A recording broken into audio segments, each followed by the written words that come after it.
Bien, entonces, como decía, se genera un campo magnético, ¿ok? Entre estos tres vectores, entre el vector fuerza, vector campo y vector velocidad. Y este ángulo alfa es el que está comprendido entre el vector campo magnético y el vector velocidad, ¿ok? Entonces, esta fuerza indica hacia arriba cuando la carga es positiva y esta fuerza está orientada hacia abajo cuando la carga es negativa. Tomar en cuenta la que se mueve es la carga, con un vector velocidad, ¿ok? Bien. Entonces aquí tengo algunos ejercicios resueltos que usted lo puede visualizar, pero el tema específico de esta clase es el espectrógrafo de masas. Ahora, ¿por qué les voy a explicar esto? Porque de aquí vamos a hacer una actividad en la clase del día de mañana. Perfecto. Ya. El espectrógrafo de masas, ¿qué me dice?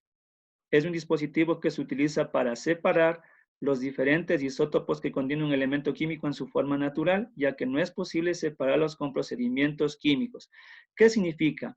Si yo quiero separar los isótopos de un material, los procedimientos químicos como el rompimiento de enlace, alteración de las fuerzas intermoleculares, etcétera, etcétera, no me funciona aquí. Entonces, ¿qué tengo que utilizar? Procedimientos físicos. Y uno de los procedimientos físicos que nosotros utilizamos aquí es la generación de un campo magnético. ¿Ok?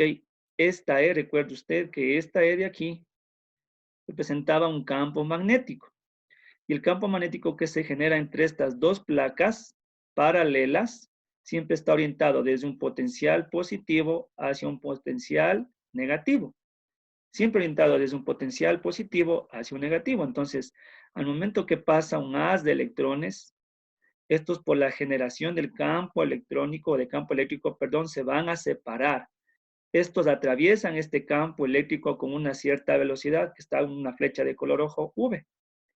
Al momento que pasan y chocan con una placa y en esta placa se encuentra generado un campo magnético, ¿ok? Este campo magnético que está generado aquí, porque así me dice esta variable. Entonces, estos electrones tienden a desviarse de una manera circular. Siguen esta trayectoria circular, si lo ven, esta trayectoria circular. Y esa trayectoria circular, por ende, va a generarse un radio, que lo llamo R, que se ve en la figura.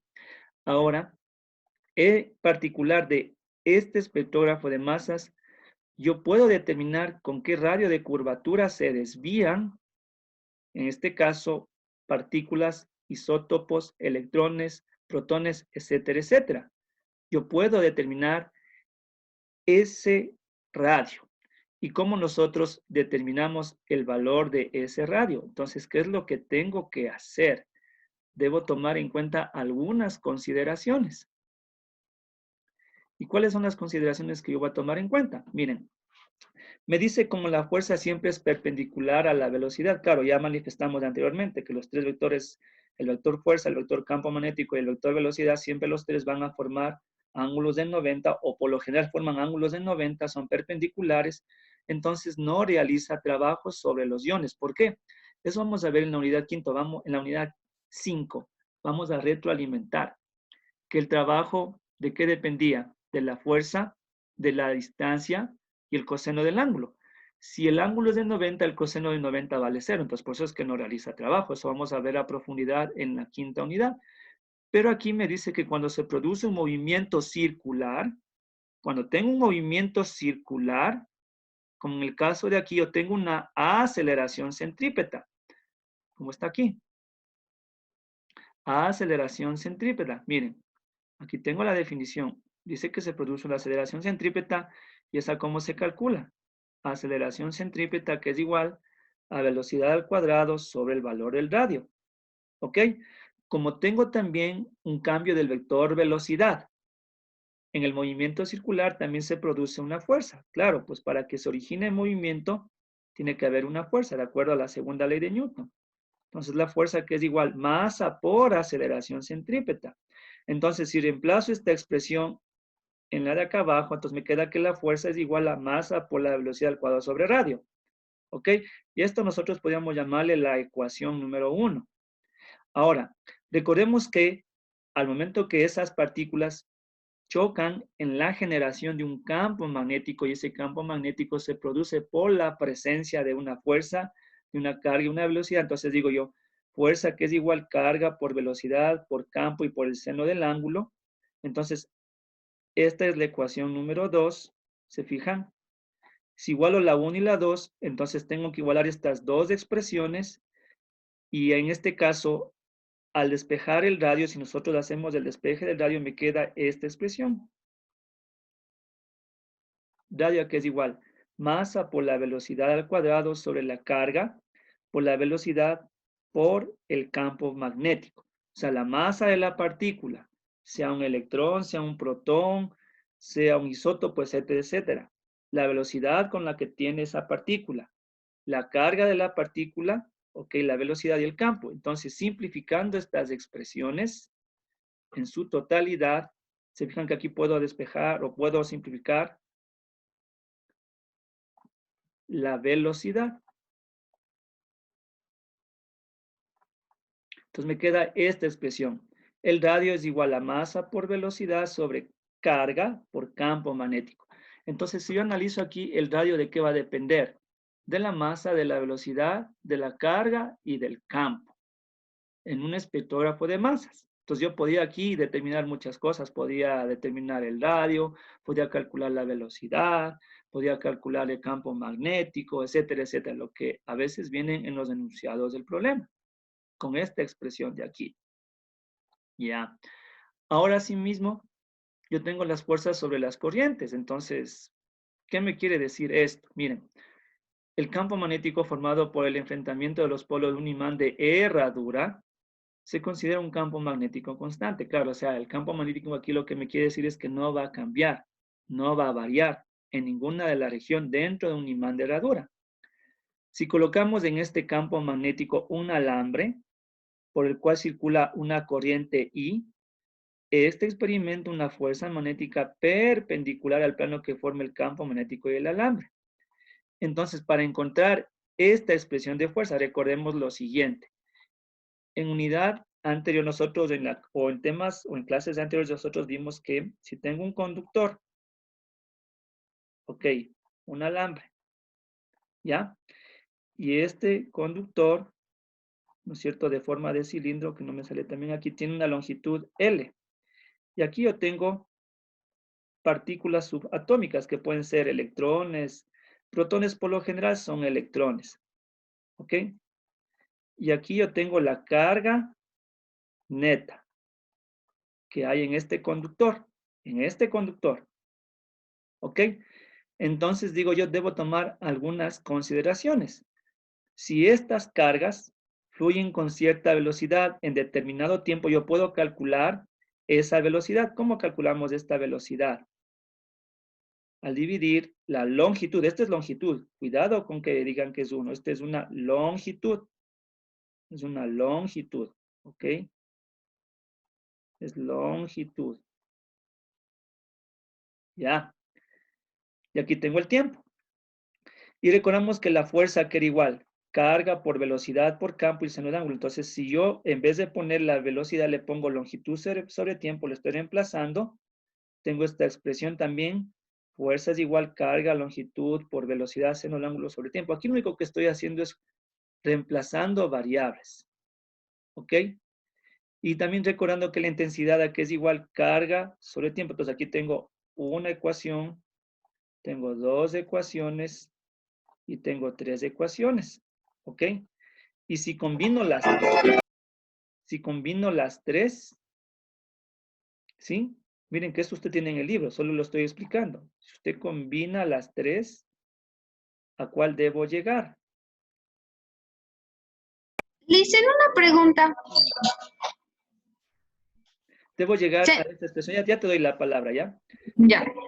Fuerza que es igual intensidad de corriente por la longitud del conductor, por el campo y por el seno del ángulo. Ahora sí, dime una pregunta, la que quieras hacer. Dicen eso es como la longitud está ahí representada como una L minúscula, ¿no es cierto? Ajá. ¿Y se puede poner una L mayúscula para que no confundirnos o no? No hay problema, sí le puedes poner eso de ahí. Allá. Ya, pues a esta tengo que llegar. Ya verán, recuerden que tenemos dos ecuaciones. Una para el radio, para el espectrógrafo de masas, y una para calcular la fuerza, ¿ok? Que se produce en un conductor, generando un campo magnético, ¿ok? Son dos cosas totalmente diferentes, verán. Ahora, aquí hay que tomar en cuenta algo importante. Me dice, la dirección se obtiene con la regla de la mano derecha. O sea, ¿la dirección de qué? Vamos a leer para explicar esto. La dirección se obtiene con la regla de la mano derecha, haciendo coincidir la dirección convencional de la corriente con el pulgar, los demás dedos con la dirección del campo magnético y la palma de la mano con la dirección de la fuerza. ¿Qué quiere decir esto? Es como que usted, por ejemplo, tiene su palma de su mano, la palma de su mano, ¿no es cierto? De la mano derecha.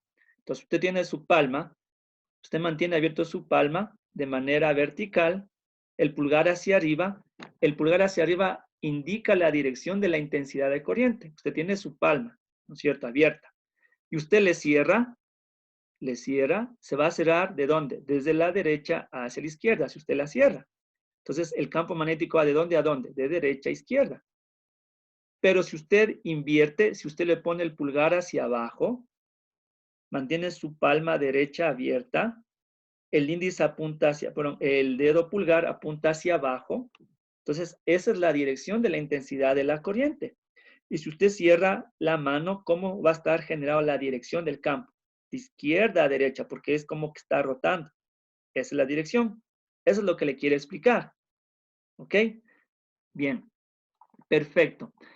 Ahora, como tarea que usted tiene que hacer en su cuaderno, esto hace en su cuaderno, pero todavía no lo sube.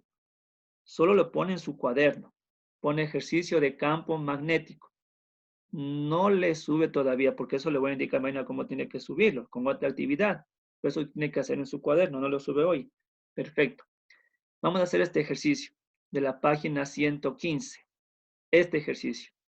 Este que está aquí. Este. Una corriente eléctrica de 2,5 amperios recorre una espira cuadrada de arista de lado 10 centímetros y su plano es paralelo a un campo magnético B de 0,02 Tesla. ¿Cuál es el valor de la fuerza que actúa sobre los dos planos paralelos y perpendiculares a B? Entonces mi pregunta es, ¿qué expresión utilizamos?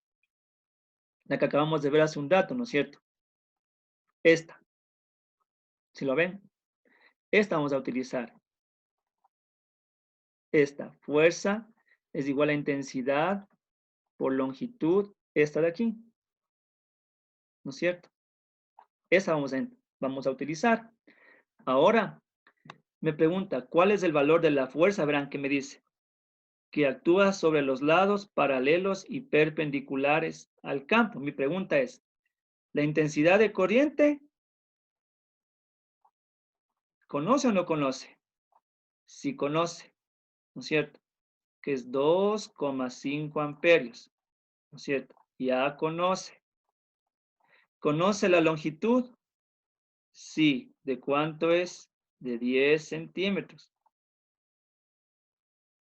¿Ok? Hay que convertir. ¿El campo magnético conoce o no conoce? Sí. ¿De cuánto es? 0,02 Tesla. Ahora lo que me falta es el ángulo. Me dice cuál es el valor de la fuerza, verán que actúa sobre los lados paralelos y perpendiculares. O sea, ¿cuántos valores de fuerza debo encontrar?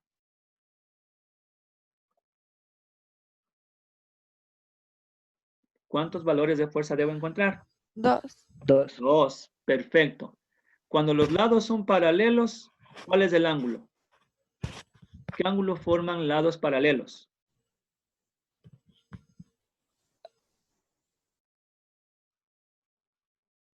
Dos paralelas. Tengo dos rectas paralelas. Dos rectas paralelas. ¿Qué ángulo forman estas dos rectas paralelas entre sí?